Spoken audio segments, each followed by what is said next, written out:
Around the turn of the century, Reiki was discovered by Dr. Mikao Usui. Dr. Usui was a professor of theology and philosophy over at a school in Kyoto, Japan. And one day, two students asked permission to ask a question, which was granted. And they asked, Dr. Usui, you teach that Jesus is able to heal spiritually and physically. Is that not correct? He said, yes, that is. He says, can you heal spiritually? He said, yes, I can. He said, can you heal physically? He said, no, I can't. So they replied, then why should we believe as you believe and do as you do if you can't do the same things that Jesus did?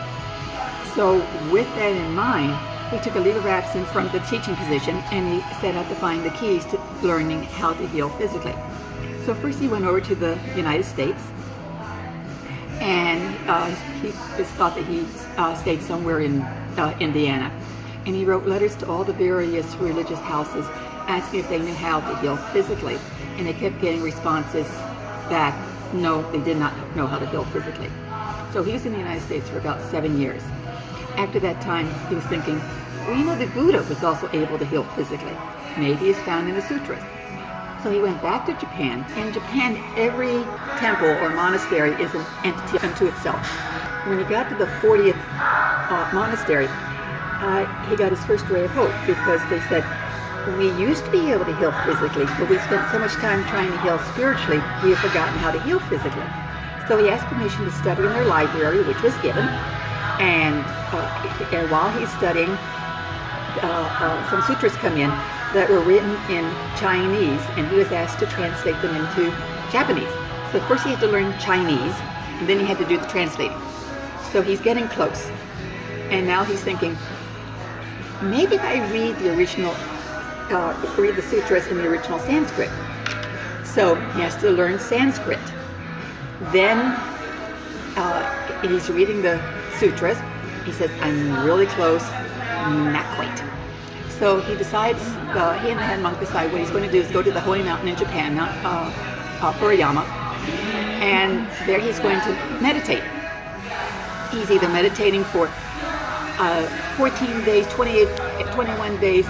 The message to be noted is that there was a period of meditation when he sees this light coming toward him, and he knows that this is what he's been waiting for. So he lets the light hit him in the forehead. With that, he falls unconscious. And while he's unconscious, he sees hundreds and hundreds of bubbles in all different colors, and they start to form shapes, and the shapes are forming symbols. And he feels compelled to memorize each symbol. And when each particular symbol has been memorized, it disappears, and then another symbol comes. After he has learned and memorized all the symbols, he regains consciousness. It's now mid-morning. So he gets up and says, miracle number one, I don't feel the effects of a prolonged fast.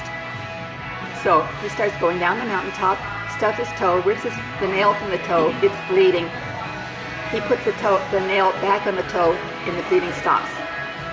Miracle number two. Now in Japan they have a tradition. If you see a table with a red tablecloth over it, may or may not have an ashtray on it, but with that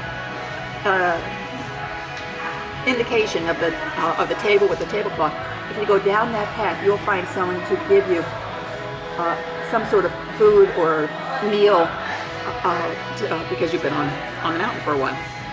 He goes down, and the proprietor says, from the length of your beard, I can tell that you have been on this mountain for a while.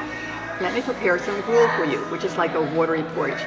Now, whether or not he just had gruel or whether or not he had just fruit or tea, what is noted is that after he ate it, there was no ill effects. If anyone's been on a prolonged fast, you have to introduce food slowly back into the system. That's miracle number 4, because number 3 took place when the proprietor's daughter is preparing a place setting for him. She has rabbit ears on, for the bandage, because she has a toothache and they haven't been able to get into town to have the tooth taken care of. So he puts his hands on either side of her cheek, and the pain from the toothache disappears. That is miracle number 3. So when it comes time to pay the bill, he said, no, for what you did to my daughter, there is no charge. And he just replied, you don't understand, I have to pay you for this. So in that case, he continues down the mountain. He returns to the monastery. He prepares himself. In other words, he showers, shaves, because he's going to meet the head monk, and the head monk is sick in bed with arthritis. He puts his hands on the monk, and the pain from the arthritis disappears. So they then spend the rest of the day trying to figure out, now that he's been given this gift, what do you do with it? So they decide what he will do is, both of them will meet, go into meditation that evening, and meet the next day and talk about what they have learned. They do this, and what he's going to be doing is going to the beggar district in Kyoto and work among the beggars. Okay, now the beggar king in that district is aware of everything nefarious that's going on. So when he meets the first two beggars that he meets, he has to be taken to the beggar king, and this puts them into a quandary, because Dr. Yusui says he has a gift to give the beggar king. If the beggar king doesn't like the gift, they're killed. If the beggar king finds out that Dr. Yusui wanted to meet them and he's not taken to them, they're killed. Doesn't look too good for those particular beggars. So